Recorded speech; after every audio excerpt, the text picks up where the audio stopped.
మల్లారెడ్డి గురించి మనం చెప్పాల్సిన అవసరం లేదు.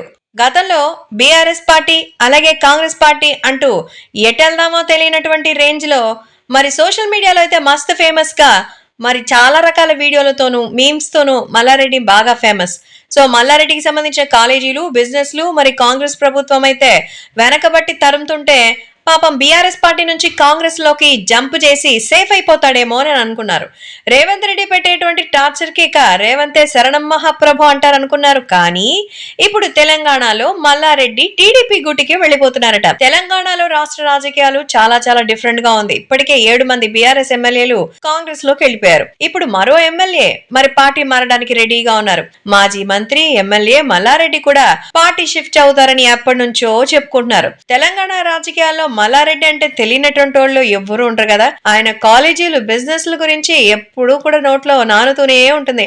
సో మొత్తానికి ఆయన బిజినెస్ లో ఎలాగైనా సరే నిలబెట్టుకోవాలంటే కాంగ్రెస్ లోకి వెళ్లాల్సిందే అన్నటువంటి ఒక పాయింట్ రాగా, సో ఫస్ట్ బీజేపీలో ఆయన వెళ్లాలనుకున్నారు. మల్లారెడ్డి బీజేపీకి రావడం సానుకూలంగా వాళ్ళు కూడా రిప్లై ఇవ్వకపోవడంతో ఆయనకి టీడీపీ ఆప్షన్ గా వచ్చింది. సో ఇప్పుడు రాజకీయంగా ప్రస్థానం స్టార్ట్ చేసి టీడీపీలో చేరాలనే నిర్ణయానికి మల్లారెడ్డి ఫిక్స్ అయిపోయారు. టీడీపీ కూటమి కూడా భారీ విజయం సాధించడంతో మల్లారెడ్డి కూడా అంతా కలిసినటువంటి ఈ పార్టీలోకి వెళ్తే బాగుంటదని నిర్ణయం తీసుకున్నారట. సో ఈ నేపథ్యంలో టీడీపీ అధిష్టానానికి మల్లారెడ్డి రాయబారం కూడా పంపించినట్టుగా తెలుస్తోంది.